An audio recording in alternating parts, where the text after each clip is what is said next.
Welcome back to Farm and Hammer, everyone. Today we're mostly going to be talking about bottle calves, but before I do so, I've showed you guys this property before. This is kind of a reclaimed rental property. It got really overgrown. We brush hogged it this year. As you can see, there's blackberries everywhere. This was just a really brushy area. I think at one point it was all timber. And so they cleared it, and then it regrew, and they just left it. So the last couple of years we've been trying to get it back into pasture, and we've made a lot of progress. There's still spots like this that are bare, just struggling to grow things. Basically, we throw the cows in here a couple times a year, and then we'll bush hog it at the end of the year, which we have just done. And you can see there's some fescue that's doing okay, but for the most part, this is what the field looks like. It also doesn't help that we haven't had a lot of rain this summer, but yeah, we're making progress. It's still not where we want to be though. And because you never want to leave your soil exposed, especially during the winter, whenever we get some snows or heavy rains, what we're doing today is we're going to broadcast some turnip seed and try to get this place all greened up and the soil covered before winter, when everything stops growing. I'll be honest with you guys, this turnip seed is a couple years old now. We used 15 or so bags a couple years ago on the property, and this is the last one left. And so I probably should have looked at the label. I don't remember if this is forage type or if it's purple top, but either way, it's getting spread. And to do that, we've just got this old seeder here. Don't need anything fancy. I'm sure my dad's had this for 20 some years. Zipper's kind of broken, but it works good enough. First, gotta make sure this thing is off. Now it shouldn't dump seed on the ground.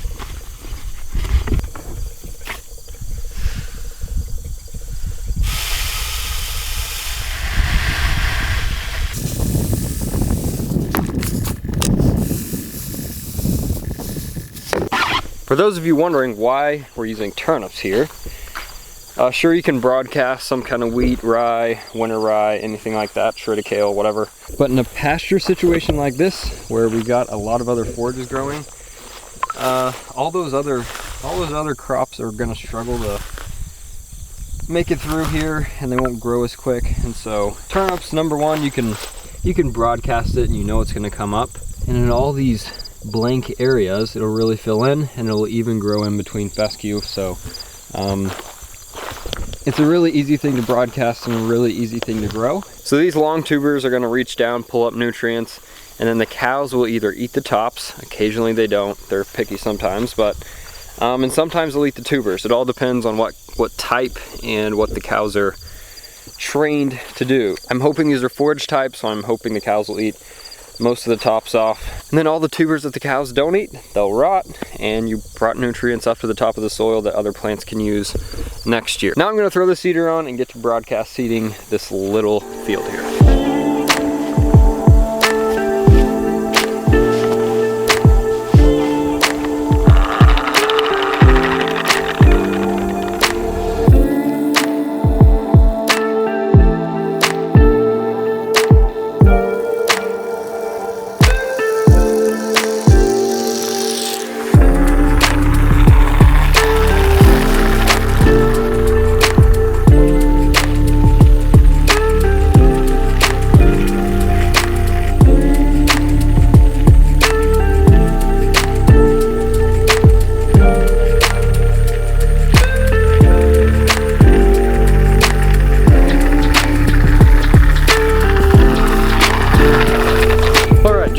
finished up broadcasting that seed. Hopefully it comes up. I didn't put a whole lot on per acre, but it should make a difference this winter. Now I just gotta wait on the rain. It's supposed to rain later this afternoon, like maybe a 1/4 inch. But even just a little sprinkle will help some of these seeds start growing. So hopefully this pasture will have some turnips growing in it soon.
So, out here with the last group of bottle calves.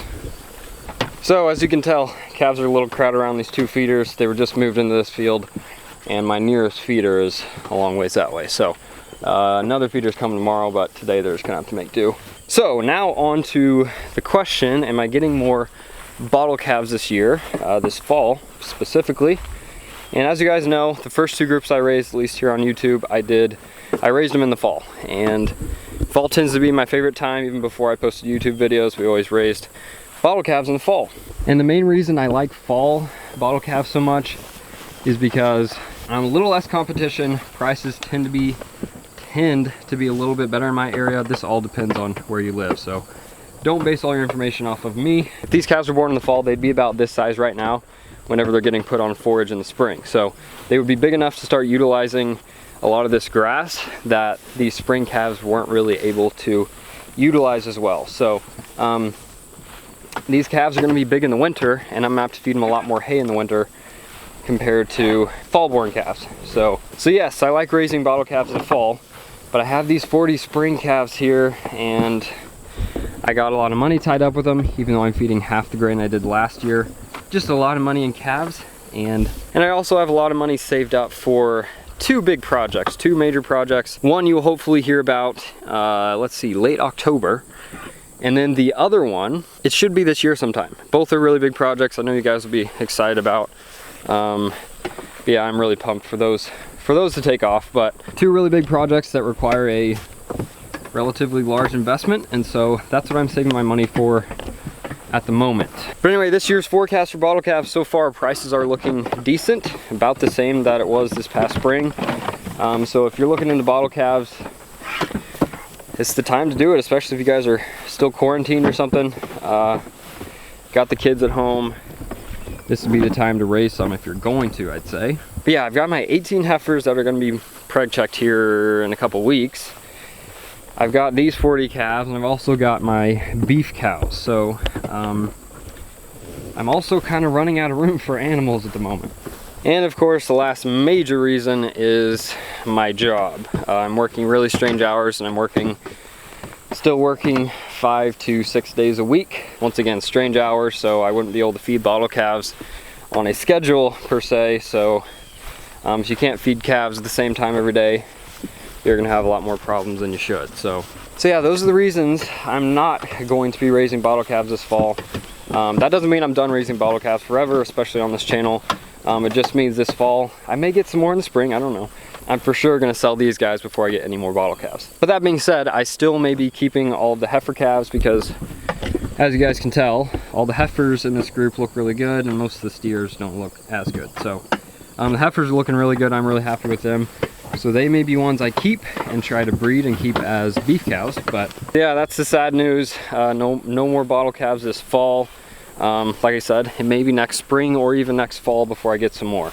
It all depends on these two major projects that I kind of mentioned. That being said, before I get off here and feed some other groups of cows and pigs, I just wanted to say, if you guys did get some bottle calves this year or the spring, if you guys want to leave some comments down below where you're located and how much you were paying for whatever breed or mix you were buying, that may help some other producers out. So I know I get a lot of questions every year how much people should pay for bottle calves, and it always depends on your area. And so if you guys have bought some bottle calves this year, and either from the sale barn or privately, if you could just leave a comment down below how much you paid and where you're located, just so some other newbies can get an idea of what they should be paying. So anyway, with that being said, I'm gonna log off here. So thank you guys for watching. Hope you enjoyed this one, and I'll see you guys next time.